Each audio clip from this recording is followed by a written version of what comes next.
आज आपके लिए एक नए लेक्चर के रूप में, एक नए क्लास के रूप में लेकर उपस्थित हुआ हूँ। फ्रेंड्स, आज जो मेरा टॉपिक होगा वो टॉपिक विशेष रूप से कॉमर्स का है, मार्केटिंग का है, व्यवसाय का है। आज जो टॉपिक होगा वो टैक्स का है, इनकम टैक्स से रिलेटेड है और टॉपिक का नाम है कृषि आय पर कर निर्धारण।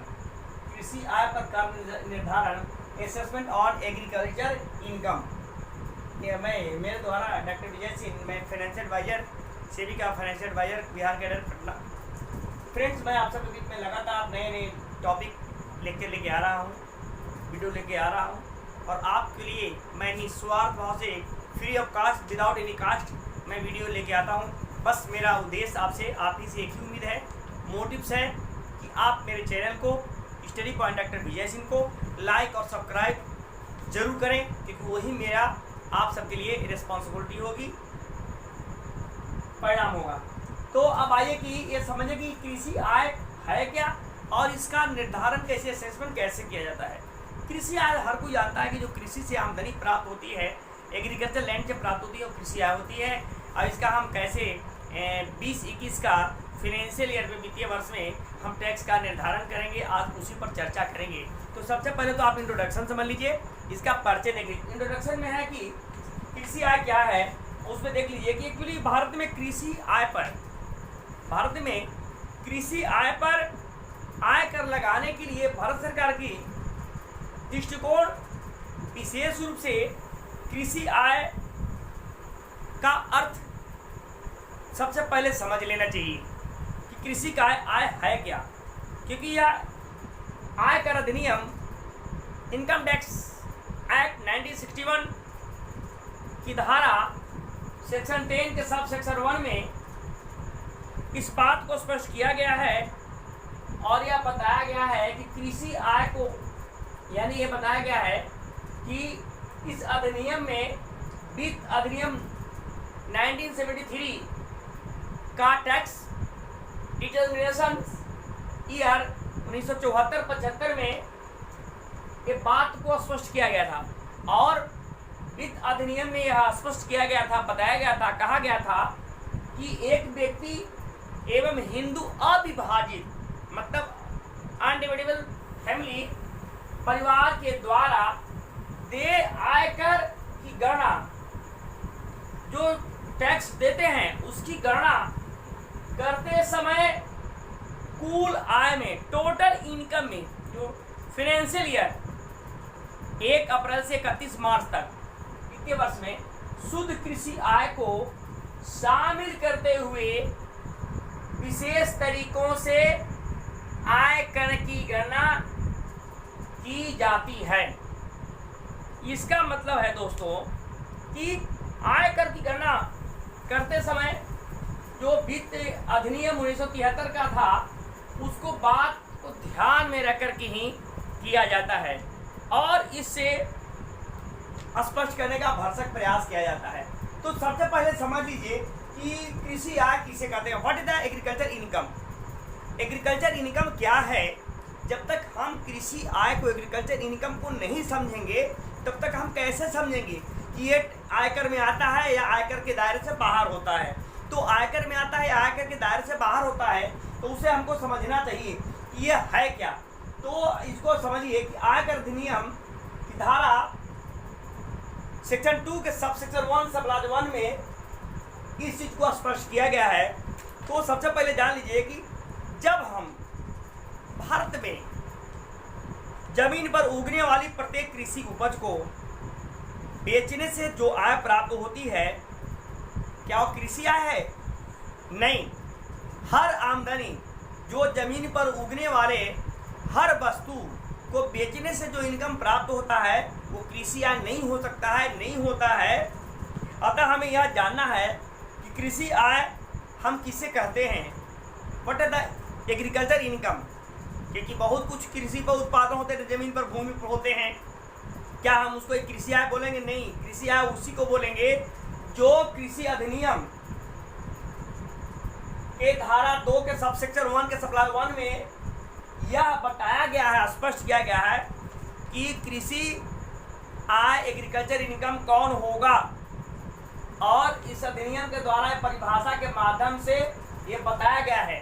इस बात को हम एक चार्ट के माध्यम से, तालिका के माध्यम से स्पष्ट करने का प्रयास करें। किसके बारे में?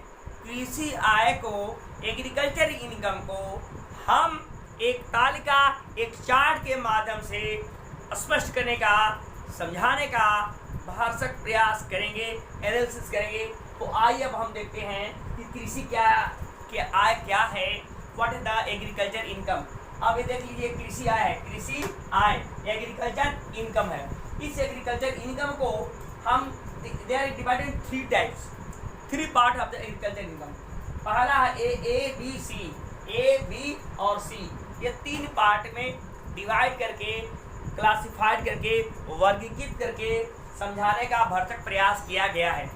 ए में दिया हुआ है भूमि से प्राप्त किराया, भूमि से प्राप्त किराया अथवा लगान, रेंट, जिससे लगान जिससे हम लिया जाता है, भूमि के उत्पादन के बदले में जो दिया जाता है उसको हम रेंट लगान कहते हैं।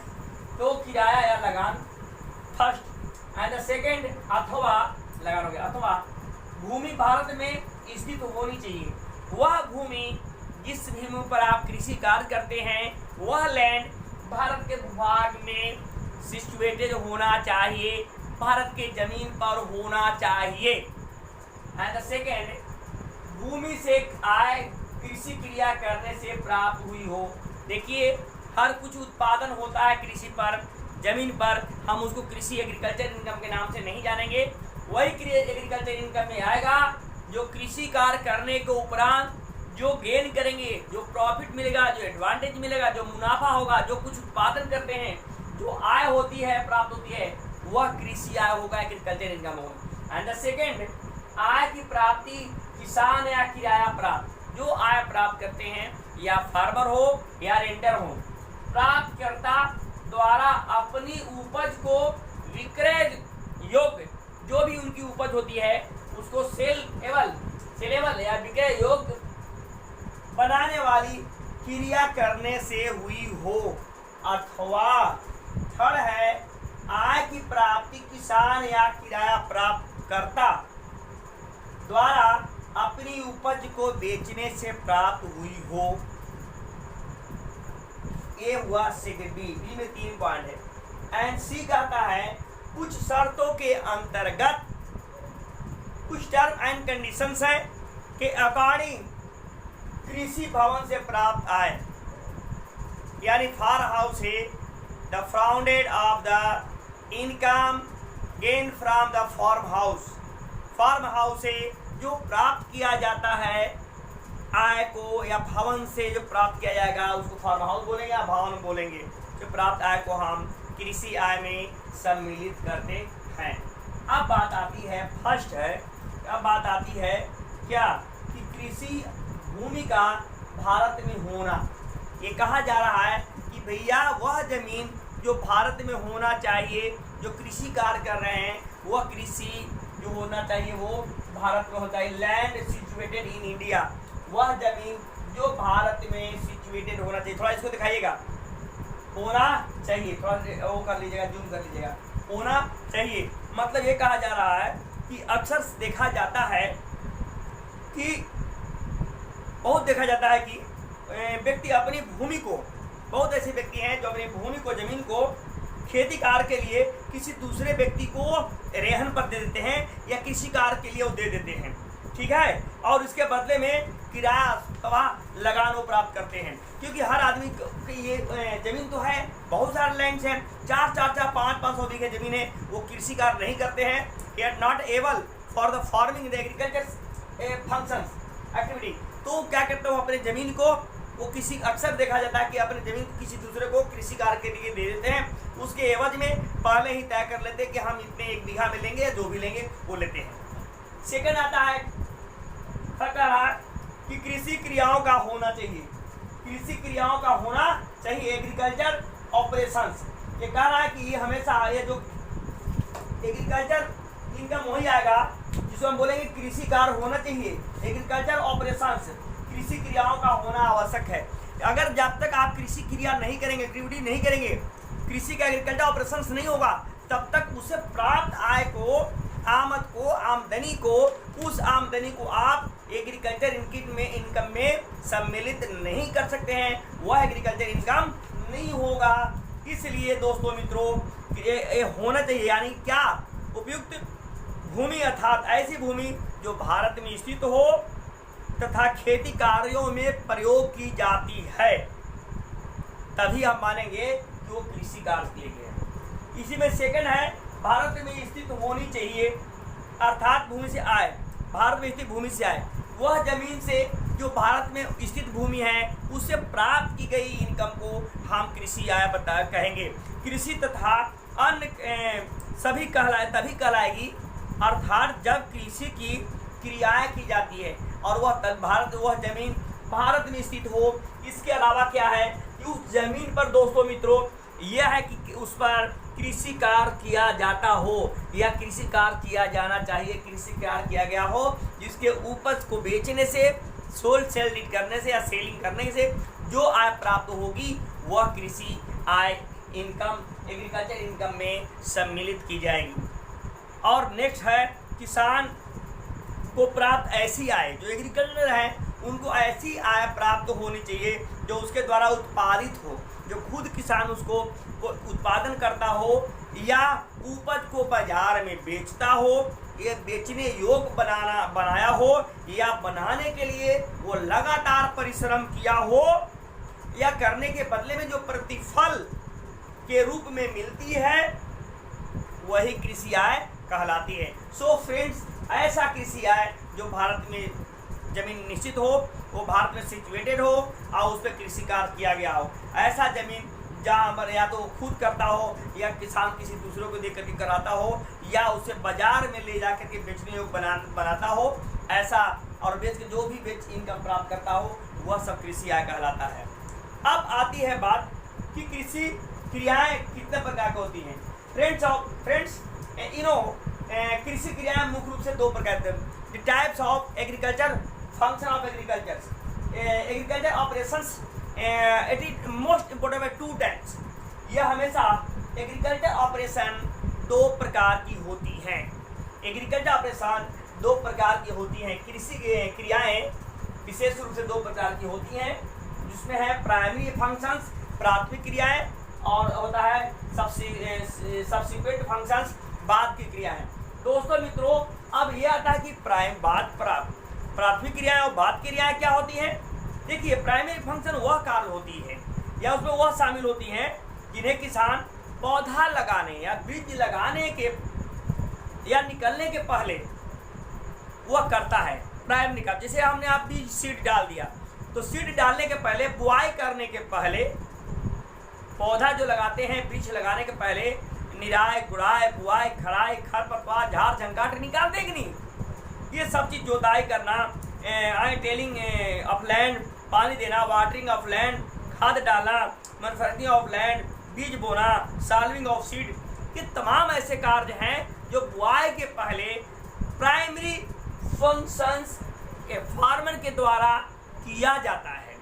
और करने के बाद, ठीक है, कुछ आय जिसे कृषि आय नहीं कही जाएगी वो प्राप्त करता है तो होगा। कुछ ऐसे आय हैं जो कृषि आय नहीं कही जाएगी, जैसे भूमि पर पेड़ पौधे, जंगली घास, बांस, ये सब स्वतः अपने आप जंगल में उग जाते हैं, ये बगैर बोए अपने आप उग जाते हैं और इन्हें बेचकर जो किसान आय प्राप्त करती है। तो इस प्रकार की जो आय प्राप्त करते हैं उस बेच कर को, बांस को, जंगली लकड़ी को या घास झाड़ झंकार को आप बेच कर, जो भी आप जो खुद से उगता है और उसे आप बेच करके इनकम को जनरेट करते हैं, इस प्रकार के इनकम को हम एग्रीकल्चर इनकम के संदर्भ में ये में शामिल नहीं करते हैं, वह कृषि आय नहीं कहलाएगी।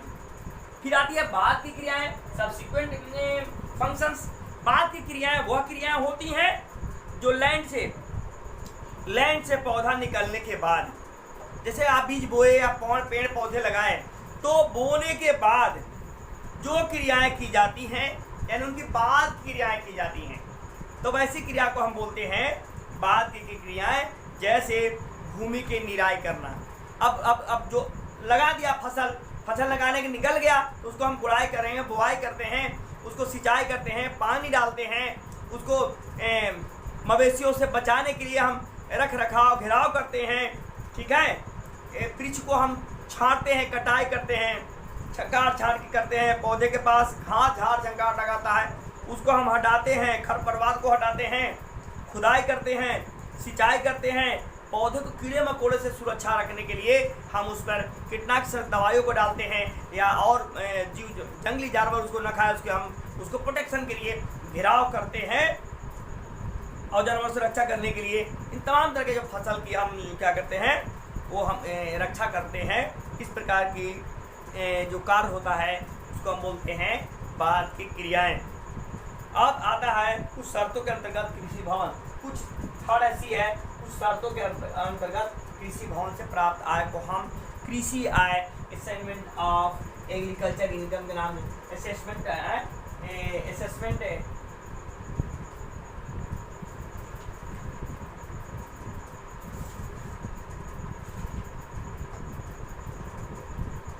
असेसमेंट ऑन एग्रीकल्चर इनकम है ना। अब कुछ एक आ गया कि कुछ शर्तों के अनुसार कृषि आय करें। अब कुछ शर्तों के अनुसार में क्या होगा, जैसे एक मकान जो कृषि भूमि के लिए या कृषि भूमि के नज़दीक निकट में स्थित हो और इसका प्रयोग कृषि या किराया प्राप्त करने के लिए किया जाता हो, या इसके द्वारा अपने रहने के लिए उत्पादन को रखने के लिए एक कृषक के द्वारा उस भवन में रख रखाव या सारी व्यवस्थाओं को रखने के लिए उस मकान का भवन का किया जाता हो, या पशुओं को रखने के लिए व्यवस्था किया जाता हो, या भंडार के रूप में उस मकान को, बिल्डिंग को, घर को प्रयोग में लाया जाता हो, जिसे हम कृषि भवन या खेत का मकान या फार्म हाउस के नाम से जानते हैं। और ऐसे भवन से जो भी दोस्तों मित्रों इनकम प्राप्त होता है, ऐसे इनकम को हम बोलते हैं कृषि आय। क्या बोलेंगे? कृषि आय बोलेंगे, ठीक है कि ना। जो भवन से प्राप्त होगा ऐसे आय को हम क्या बोलेंगे? कृषि आय बोलेंगे।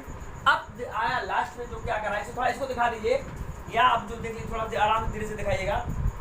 ये हो गया। अब आता है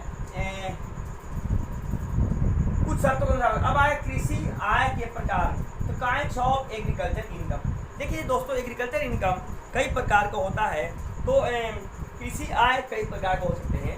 ये एग्रीकल्चर कृषि एक्ट अधिनियम सेक्शन 2 के 1+1 में इस बात को बताया गया कि कृषि आय कितने प्रकार के होते हैं। धारा इस अधिनियम के धारा 2 के 1+1 के सबसेक्शन ए में इस बात को स्पष्ट किया गया है कि कृषि आय मुख्य रूप से 5 प्रकार के होते हैं। पहला क्या है? कृषि से उत्पाद प्राप्त किया गया आय या लगान। Rent or revenue derived from the land. कृषि आय से प्राप्त किया गया या कृषि से प्राप्त किया गया आय, रेवेन्यू, इनकम या रेंट, लगान को हम ही बोलेंगे कृषि आय। सेकंड है दोस्तों मित्रों, कृषि कार्य करने से प्राप्त। जब तक आप कृषि कार्य नहीं करेंगे तब से उसे प्राप्त नहीं होगा। कृषि कार्य करने से प्राप्त आय को ये दूसरे प्रकार की है, यानी income from agriculture operations. And third है कृषि उपज को विक्रय योग्य बनाने वाली आय। कृषि उपज को विक्रय बनाने वाली आय, income from operations to make agriculture produce saleable, यानी कि बनाने वाली होनी चाहिए। फोर्थ है कृषि उपज को बेचने से प्राप्त आय। कृषि उपज को प्रोड्यूसिंग एग्रीकल्चर प्रोडक्ट को बेचने से प्राप्त आय को हम बोलेंगे वो प्रकार की होती है the income sale of agriculture produce. And last है कृषि भवन से आय। कृषि भवन से प्राप्त आय, इनकम फ्रॉम फार्म हाउस। कृषि भवन से प्राप्त आय को क्या बोलेंगे? Income from farm house. थोड़ा दिखाइएगा, है ना। ये कृषि भवन से प्राप्त आय, इनकम फ्रॉम फार्म हाउस, ये है ना। कृषि से प्राप्त किराया, रेंट और revenue that from land second है कृषि कार्य करने से प्राप्त आय। जो कृषि कार्य करने से जो हमारा इनकम प्राप्त होता है उसको हम बोलते हैं, क्या बोलेंगे, एग्रीकल्चर आप बोलेंगे। फिर तीसरा है कृषि उपज से विक्रय योग्य बनाने वाली आय, income from operation to make agriculture produce saleable. और फोर्थ है कृषि उपज को बेचने से प्राप्त आय, income from sale of agriculture produce. And last point है कृषि भवन से प्राप्त आय, income from farm house, income from farm house. ये 5 प्रकार की ये क्या है, कृषि आय के प्रकार है। The types of agriculture income, there are 5 types according to Indian agriculture act section 2 sub sector 1 के सप्लाज ए में इस बात को स्पष्ट किया गया है। दोस्तों मित्रों, ये आपको रहा का आयकर पर कर निर्धारण, assessment on agriculture income, assessment on agriculture income, ठीक है ना, assessment of agriculture income. Okay, कृषि आय पर कर निर्धारण, कृषि आय पर कर का निर्धारण कैसे होता है, इस बात को आज मैंने आप सबके बीच में रखा। विशेष रूप से यह चैप्टर बीकॉम सेकेंड ईयर के छात्रों के लिए इनकम टैक्स में ये आता है, इनकम में आता है, और जितने भी इनकम टैक्स प्रेयर हैं ये सबके लिए ये आता है। जो भी लोग इनकम टैक्स के दायरे में आते हैं उन्हें इस चैप्टर को बहुत भली भांति से समझ लेना चाहिए कि इनकम टैक्स क्या है, इनकम टैक्स के दायरे में कौन कौन आय आती है, कराती है, कृषि आय को इनकम टैक्स के दायरे में रखा जाता है कि नहीं, और कृषि आय कौन कौन है, कितने प्रकार का है, ये सब चीज़ आप जरूर एक बार देखिए। कृषि आय किसे कहते हैं इस चीज़ को आप जानिए। और थैंक्स, अगर नहीं समझ में आएगा, मेरा लगातार नए नए वीडियो लेक्चर लेके आ रहा हूँ आप सबके लिए। हर क्षेत्र से आती है, कॉमर्स का आता है, इकोनॉमिक्स की आती है, मार्केटिंग का आता है, रीजनिंग का आती है, मैथ का आ रहा है, इन्वायरमेंटल इस समय इकोसिस्टम लगातार चल रहा था। दोस्तों मित्रों, आप मेरे channel study point doctor Vijay Singh को लाइक और सब्सक्राइब जरूर करें और बेल आइकन दबाएं ताकि जो नया वीडियो आएगा वो सबसे पहले आप तक पहुंचे। मेरा वीडियो फ्री ऑफ कास्ट, कुछ नहीं चार्ज लगता है, विदाउट पेड क्लास है। आप मेरे यूट्यूब चैनल को जरूर लाइक करें एंड शेयर करें। थैंक्स, धन्यवाद।